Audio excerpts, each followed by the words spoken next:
नमस्कार, ग्लोबल स्पेशलमा यहाँलाई स्वागत छ। दर्शकवृन्द, ग्लोबल स्पेशल खोजमूलक समाचार सामग्रीहरूको स्पेशल प्याकेज हो। हामी जनसरोकारका हरेक विषयको गहिरो अध्ययन गर्दै सत्य तथ्यलाई उजागर गर्ने प्रयास गर्दछौँ। सत्य तथ्य र निष्पक्ष समाचारको प्याकेज दिने हाम्रो प्रयास निरन्तर जारी छ। दर्शकवृन्द, पछिल्लो समय विकास र समृद्धिको विषय साझा सवाल बनिरहेको छ। समृद्धि भन्ने बित्तिकै व्यापार र विकास योसँग जोडिन आउँछन्। विकासका धेरै पाटा पक्षहरू पूरा नगरी समृद्धिमा संक्रमण सम्भव हुँदैन। नेपालमा व्यापारको आकार हेर्ने हो भने निकै सानो छ। समृद्धिको सपना धेरै ठुलो छ। नीतिगत, कानुनी र संवैधानिक व्यवस्था हुँदाहुँदै पनि आर्थिक विकास सोचे अनुरूप हुन सकिरहेको छैन। आज हामी सरकारले दिएको समृद्ध नेपाल, सुखी नेपालीको राष्ट्रिय संकल्पलाई कसरी पूरा गर्ने, यसमा व्यापार र विकासलाई कसरी जोड्ने, यही विषयवस्तुलाई प्रस्तुत गर्नेछौँ। दर्शकवृन्द, विकासको सबैभन्दा उन्नत र विकसित रूप नै समृद्धि हो। नेपालमा पछिल्लो समय भौतिक संरचना निर्माणलाई मात्र विकास मान्ने प्रवृत्ति हावी बन्दै गएको छ। भौतिक संरचना विकासले मात्र मुलुक समृद्ध बन्दैन। यसका लागि आफ्नो अर्थ राजनीतिक सम्बन्ध सुहाउँदो उत्पादन प्रणालीलाई सबल र सशक्त बनाउनेतर्फ समग्र विकास नीति परिलक्षित हुनुपर्दछ। यो सँगै अन्य राजनीतिक, आर्थिक, सामाजिक, प्राविधिक विकासमा पनि समानुपातिक रूपमा ध्यान दिन निकै आवश्यक छ। विश्व व्यापारीकरणको लहरले आर्थिक उदारीकरण मार्फत विश्व व्यापारलाई उदार र खुल्ला बनाउँदै गएको छ। राष्ट्रहरूबीच द्विपक्षीय सम्झौताको आधारमा हुने परम्परागत अन्तर्राष्ट्रिय व्यापारको प्रकृति, कार्यक्षेत्र र प्रविधिमा विश्व व्यापार संगठन जस्तो बहुपक्षीय अन्तर्राष्ट्रिय व्यापार संगठन र नाफ्टा, आसियाना, साफ्टा तथा बेमेस्टिक जस्ता क्षेत्रीय खुल्ला व्यापार सम्झौताहरूका कारण हालका वर्षहरूमा व्यापक परिवर्तन आएको छ। यस्ता बहुपक्षीय क्षेत्रीय सम्झौताहरूमा आधारित खुल्ला व्यापार प्रणालीमा आर्थिक विकासका लागि अपरिहार्य कृषि र औद्योगिक वस्तु र सेवाको व्यापार लगायत लगानी तथा पेटेन्ट, कपिराइट र ट्रेडमार्क जस्ता बौद्धिक सम्पत्ति अधिकारका क्षेत्रमा सदस्य राष्ट्रहरूले उदार नीति तथा पारदर्शिता र समान व्यवहार जस्ता सिद्धान्तलाई कार्यान्वयन गर्नुपर्ने हुन्छ। त्यसैले आज द्विपक्षीय साथै क्षेत्रीय र बहुपक्षीय व्यापार सम्बन्धी नीति नियमहरूलाई के कसरी समग्र विकासका नीति नियमसँग तालमेल मिलाई उच्च र समावेशी आर्थिक वृद्धि हासिल गर्न सकिन्छ, व्यापारलाई विकासको इन्जिन र गरिबी निवारणको माध्यमको रूपमा उपयोग गर्न सकिन्छ भन्ने विषय अधिकांश राष्ट्रहरूका लागि महत्वपूर्ण बनेको छ। नेपालले पनि यसको महत्वलाई मध्यनजर गर्दै उद्योग, वाणिज्य तथा आपूर्ति मन्त्रालयका सचिव अर्जुन प्रसाद पोखरेलले व्यापारलाई विकाससँग जोड्नुपर्ने बताएका छन्। सचिव पोखरेलले अहिले विश्व अर्थतन्त्र आफैमा आत्मनिर्भर नभएको बताउँदै अहिले विश्व अर्थतन्त्र परस्पर निर्भर रहेकाले नेपालले पनि त्यही अनुसार बुझ्नुपर्ने बताउँदै सरकारले बहुपक्षीय व्यापारमा द्विपक्षीय सम्बन्ध सन्तुलन बनाउनका लागि आवश्यक नीति निजी क्षेत्रसँग सहकार्य गरेर बनाइएको बताएका छन्। उनले सरकार हरेक व्यापार तथा उद्योग नीति बनाउन निजी क्षेत्रसँग सहकार्य गर्न तयार रहेको भन्दै निजी क्षेत्रले पनि व्यक्तिगत तथा व्यवसाय भन्दा माथि उठेर सरकारलाई सुझाव दिनुपर्ने बताएका छन्। सरकारले अहिले आयात गर्न बन्देज लगाएका सामानहरू आवश्यकता हेरेर आयातको लागि निर्णय गर्नुका साथै उनले व्यापारलाई विकासको माध्यम बनाउन विकाससँग नजोड्ने किसिमले हेर्दा व्यापारको विस्तारको गन्तव्यमा नपुगेको उल्लेख गरेका छन्। अहिले कुनै पनि विश्वको यस्तो चाहिँ अर्थतन्त्र छैन आफैमा आत्मनिर्भर र परनिर्भर पनि छैन होला। त्यसमा परस्पर निर्भर नै अहिलेको चाहिँ इकोनोमी हो, इन्डस्ट्रियल इकोनोमी हो। जुन हामीले त्यो कुरालाई बुझ्नुपर्छ। त्यो कुरालाई बुझेनौँ र हामीले बढी कुरा गऱ्यौँ भने हामी यथार्थमा व्यवहारिक हुन सक्दैनौँ। हाम्रो यथार्थ धरातल त्यही हो। त्यो चाहिँ हामीले के गर्न सक्छौँ भन्नेबाट सुरु गर्नुपर्छ। हामी के गर्छौँ भने सबै गर्न सक्छौँ भन्ने जान्छौँ। त्यो सबै गर्नु भनेको केही पनि नगर्नु हो। अहिलेसम्म मेरो अनुभव त्यस्तो छ। त्यसो हो भने ट्रेडमा के गर्नुपर्छ भन्दाखेरि मेरो ट्रेडको कन्सेप्ट हो। अब ट्रेडमा त ट्रेड एन्ड डेभलपमेन्टको एस्पेक्टबाट हेर्नुपर्छ। ट्रेडलाई हामीले डेभलपमेन्टसँग जोडेनौँ र यसलाई छुट्टै किसिमले हेऱ्यौँ भने हामी गन्तव्यमा पुग्दैनौँ। ट्रेड एन्ड डेभलपमेन्टको पाटोबाट हेर्नुपर्छ। अघि साथीहरू खास गरेर व्यवसायिक क्षेत्रका साथीहरूले भनेको विषय म एकदम सहमत छु। त्यस्तै राष्ट्रिय योजना आयोगका सदस्य रामकुमार फुयालले सरकारले लिएको खम्बे अर्थनीति अनुसार अगाडि बढ्नुपर्ने बताएका छन्। उनले द्विपक्षीय व्यापार विस्तारका लागि सरकार, निजी क्षेत्र र सहकारी तीनवटै मिलेर गर्दा सफल हुने उल्लेख गरेका छन्। फुयालले मुलुकको आर्थिक वृद्धिको लागि व्यापार उद्योगको विकास जरुरी रहेको बताउँदै सरकार अहिले पूर्वाधार विकास तथा औद्योगिक पूर्वाधार निर्माणमा अगाडि बढेकोले यसलाई पारदर्शी र समयमा नै काम सक्नुपर्ने सुझाव दिए।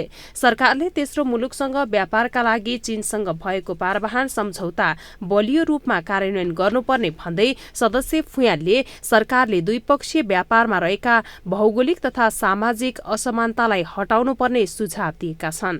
निर्यातमूलक जुन उद्योगलाई चाहिँ एउटा मोडर्न टेक्नोलोजी मैत्री बनाउने भनेर पनि कामहरू भइरहेको हुनाले यी विषयले हामीलाई लाग्छ पूर्वाधारमा पनि र कानुनमा पनि सरकारले कामहरू अगाडि नबढाएको अवस्था चाहिँ छैन। जस्तो वाटरवेजको कुरा छ, इनल्यान्ड वाटरवेजको कुरा छ, त्यस्तै गरी हामीले चाहिँ अब रेलवेको कनेक्सनको कुरा छ, कनेक्टिभिटीको कुरा छ, आइसिपिजहरू बनेका छन्, त्यसलाई परिष्कृत बनाइँदैछ, आइसिडीहरू छन् र त्यस्तै गरी हामीले सेजलाई पनि अझ धेरै कुरा आए पनि त्यसलाई अब कसरी व्यवस्थित गर्ने भनेर हामी त्यसमा घनीभूत रूपले लागेका छौँ।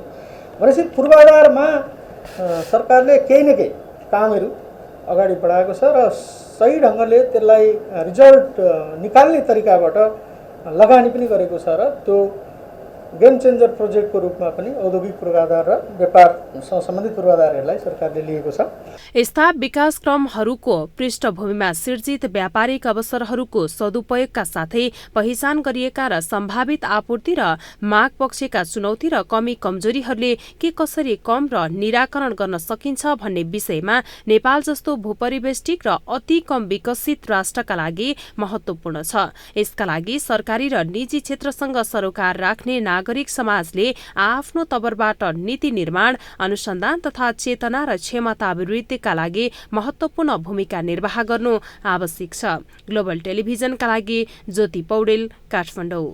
दर्शकवृन्द, व्यापार एक बहुआयामिक विषय भएकाले व्यापार घाटा न्यूनीकरण गर्न कुनै एक मन्त्रालय वा निकायको मात्रै सरोकार र चिन्ताको विषय नभई यो सबैको चासो र चिन्ताको विषय हो। यसका लागि कुनै एक निकायको मात्रै एकल प्रयासले मात्रै पर्याप्त नहुने हुँदा नेपाल सरकारका निकायहरू, प्रदेश सरकार र स्थानीय सरकार बीच प्रत्यक्ष र परोपक्ष सहयोग, सहकार्य, समन्वय र साझेदारीको खाँचो रहन्छ। सबैको साझा प्रयास र मेहनतले नै हाल देखिरहेको व्यापार घाटाको विकराल अवस्थालाई कम गरी सरकारले लिएको समृद्ध नेपाल, सुखी नेपालीको राष्ट्रिय सङ्कल्पलाई पूरा गर्न सकिन्छ। नेपालले पनि आर्थिक सुधार कार्यक्रमको क्रमिक कार्यान्वयनमा तीव्रता दिने र व्यापारलाई आर्थिक वृद्धि र विकासको सशक्त माध्यम बनाउने उद्देश्यले सन् 2004मा WTO को सदस्यता लिएको छ। त्यस्तै साफ्टा र बिमस्टेक जस्ता क्षेत्रीय खुला व्यापार सम्झौताहरू अन्तर्गत पनि आर्थिक विकाससँग सरोकार राख्ने अर्थतन्त्रका महत्वपूर्ण क्षेत्रहरूमा उदारीकरणको नीति अपनाउने प्रतिबद्धता व्यक्त गरेको छ। तर अन्तर्राष्ट्रिय र क्षेत्रीय व्यापारको प्रकृति, कार्यक्षेत्र र प्रवृत्तिमा आएको परिवर्तन र नेपालको प्रतिबद्धता अनुरूप कार्यान्वयन गर्ने भनेको बहुपक्षीय र क्षेत्रीय खुला व्यापार सम्झौताको सन्दर्भमा नेपालले विकास गर्न सक्ने योगदान भने त्यति सरल छैन। यता नेपाल उद्योग वाणिज्य महासंघका अध्यक्ष शेखर गोल्छाले नेपाल विश्व व्यापार संगठनसँग आबद्ध भएर पनि केही फाइदा लिन नसकेको बताएका छन्। उनले संगठनमा आबद्ध भएदेखि अहिलेसम्म निर्यातमा उल्लेखित प्रगति गर्न नसकेको साथै नेपालको अहिले पनि व्यापार घाटा उच्च रहेको उल्लेख गरेका छन्। उनले नेपाल जुनसुकै संगठनमा आबद्ध भए पनि भारतसँग मात्रै 85% व्यापार गर्दै आएको बताउँदै अहिले नेपालको निर्यात बढेको र भारतमा अन्य देशबाट आयातमा कडा गरिएका वस्तु नेपालमा कतैबाट ल्याएर उत्पादन गरेर निर्यात नगरे निर्यात घट्ने बताएका छन्।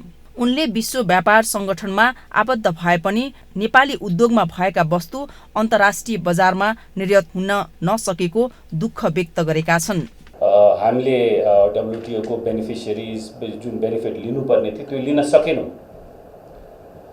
र यसमा किन हामी लिन सकेनौँ? हामी यो यो जति मल्टिलाटरलिजम र प्रोटेक्टिभ इकोनोमीको कुरा मात्रै गर्दाखेरि हामी ग्राउन्ड रियालिटीमा छिर्नै पर्छ जस्तो मलाई लाग्छ। र ग्राउन्ड रियालिटी के हो भने 2004 मा हाम्रो जति निर्यात थियो र आज हाम्रो जति निर्यात छ, हामीले अहिले एक्सपोर्ट गरिरहेका छौँ त्यसमा हामीले आर्बिट्राज हटाइदिने हो भने, आर्बिट्राज भन्नाले जुन हामीले ड्युटी बेनिफिटले गर्दाखेरि एक्सपोर्ट गर्न पायौँ भन्नाले भारतमा तपाईँले इम्पोर्ट गर्ने हो भने त्यसमा एउटा हायर ड्युटी लाग्थ्यो होला।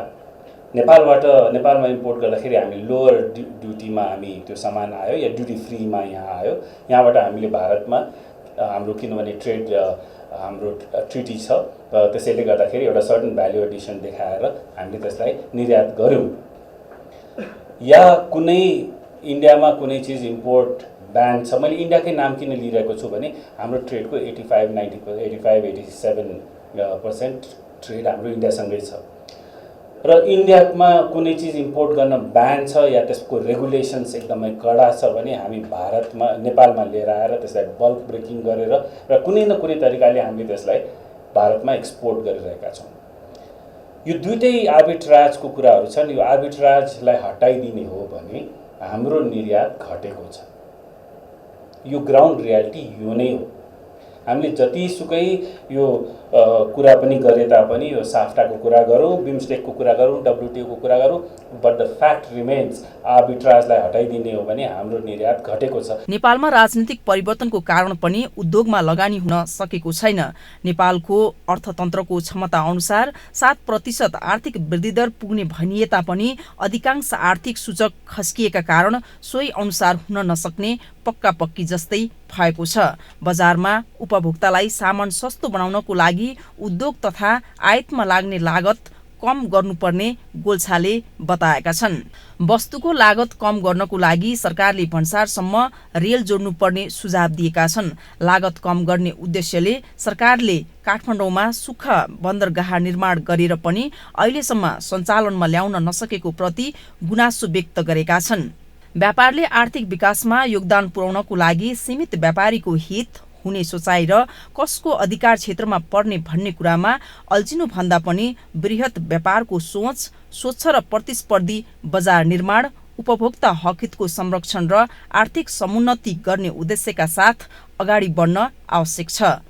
ग्लोबल टेलिभिजनका लागि ज्योति पौडेलको रिपोर्ट। दर्शकवृन्द, विकास भनेको क्रमिक रूपमा उन्नत हुँदै जाने प्रक्रिया हो। मूलतः नेपाल जस्तो विकासका पूर्वाधार कम भएको मुलुकमा सानो आकार तर आममा विकास गर्न सकिने वस्तुवादी र व्यावहारिक विकास अवधारणा अंगीकार गर्न आवश्यक छ। विदेशमा देखेर वा देखाइएकै भरमा एकैचोटि अव्यावहारिक ठूला संरचना निर्माणमा हामी जानु हुँदैन। आफ्नो अर्थ राजनीतिक सम्बन्ध सुहाउँदो उत्पादन प्रणालीलाई बलियो बनाउने तर्फ सबैले ध्यान दिनुपर्छ। यो सँगै अन्य राजनीतिक प्राविधिक विकासमा पनि ध्यान दिनुपर्छ। तब मात्र विकास र समृद्धि पछिको न्यायपूर्ण पहुँच वितरण अवसरमा ध्यान दिनु सरकारको आवश्यकता हो। हस्त आजलाई ग्लोबल स्पेशल यति नै। भोलि अर्को विषयको सामग्री लिएर हामी आउने नै छौँ। तबसम्मका लागि तपाईँ ग्लोबल टेलिभिजन सँगै रहनुहोला। नमस्ते।